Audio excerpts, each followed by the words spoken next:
கோடை காலம் வந்தாச்சு. உடனே உங்க ஆட்டு பண்ணையில இந்த கோடைக்கால ஏற்பாடுகளை செய்தா உங்க ஆடுங்களும் ஹெல்த்தியா இருக்கும், உங்களுக்கும் நல்ல லாபம் கிடைக்கும். முதல் விஷயம், ஆடுங்களுக்கு குளிர்ச்சியான கொட்டகை. உங்க கொட்டகை குளிர்ச்சியா இருந்தாதான் ஆடுங்க கம்ஃபர்டபுளா இருக்கும், growth-உம் நல்லா இருக்கும். ஓலை கொட்டகையா இருந்தா எந்த பிரச்சனையும் இல்லை. ஆனா ஆஸ்பெட்டாஸோ இல்ல தகர ஷீட்டோ இருந்தா அது மேல தண்ணி ஊத்தி நீங்க வெப்பத்தை குறைக்கலாம். கொட்டகைக்குள்ள நல்ல காற்றோட்டம் இருக்கணும். நல்ல காற்றோட்டம் இருந்தாதான் ஆடுங்களுக்கு ஹீட் ஸ்ட்ரெஸ் வரவே வராது. அடுத்ததா ஆடுங்களுக்கான குடிநீர்.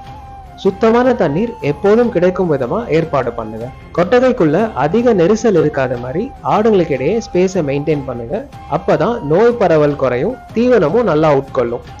மேலும் கோ4, அகத்தி மாதிரியான பசுந்தீவனம் கொடுத்தீங்கன்னா கோடை காலத்திலயும் நல்ல பயன் கிடைக்கும். இது எல்லாம் உடனே பண்ணுங்க, கோடை காலத்திலயும் நல்ல லாபம் எடுங்க. ஆடு வளர்ப்பு பத்தி மேலும் பயனுள்ள தகவல்களுக்கு Findicus.app சேனலை ஃபாலோ பண்ணுங்க.